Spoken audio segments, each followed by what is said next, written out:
All right, so a friend came to me and said, hey, I'm running for mayor. I'd like to talk about that. And I said, all right, well, let's talk.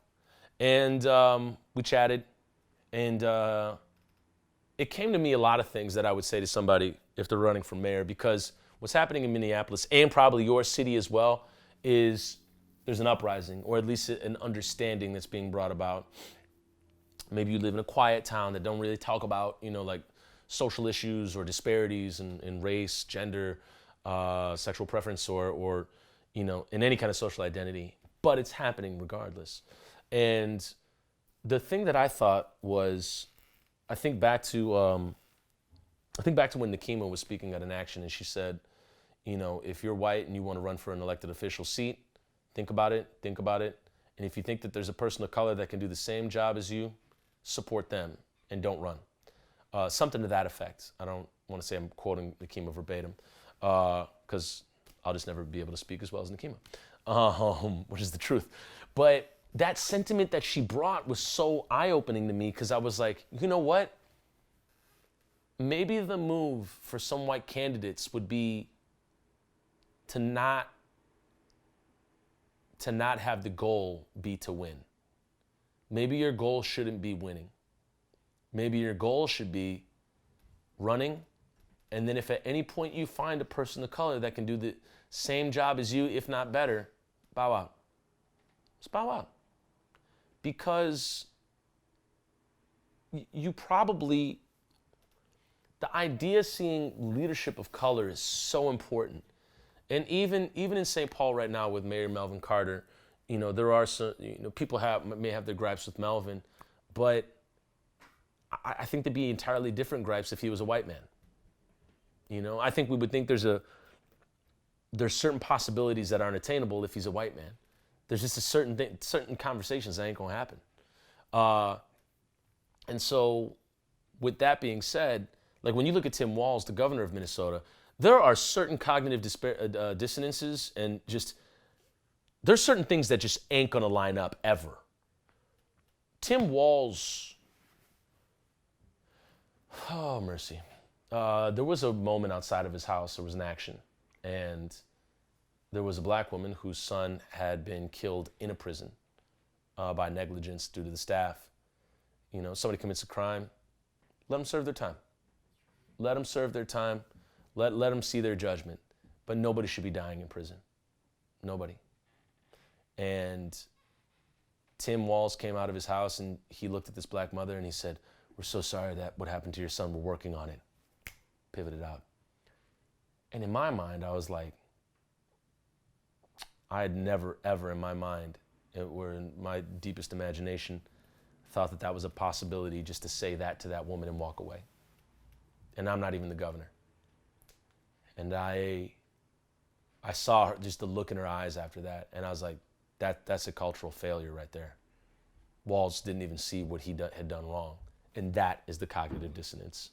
And in seeing leadership of color, I just don't believe that would have been something that would have been done with intent, or misguidance or miseducation.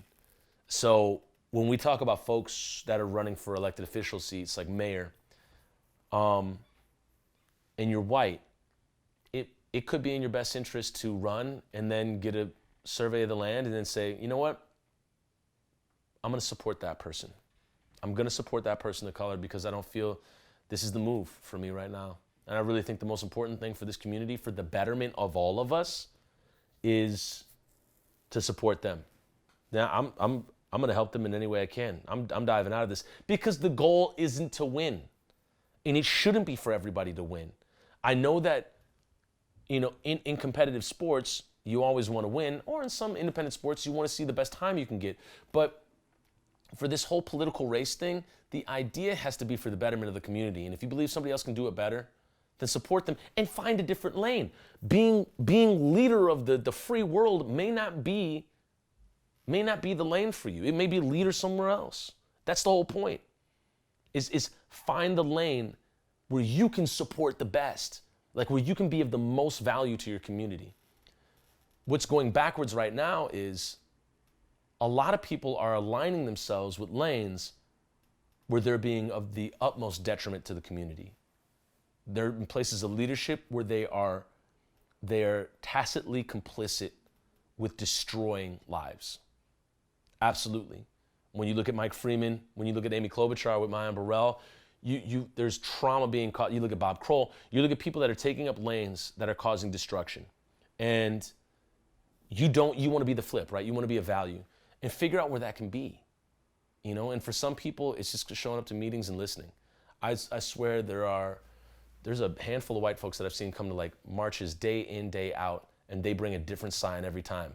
And you can count for sure that they will be there. And that sign is going to say something fairly witty, maybe funny, but very intuitive that's going to be in the lane of the march. So, and that's where they chose to be. That's where they feel that they're of most use and value. And maybe they do something else outside of it. Who knows? So find where that is, regardless if you're running or not. But I challenge all candidates running for city council, mayoral positions all over the country. Even though you're running for this position, still actively think about where you may best serve your community. Because it may not be the position that you're running for. It may be backing the next candidate. Who knows? So that's my challenge I give out to everybody. And we're going to see how this goes. You know, I'm very green to this. You know, I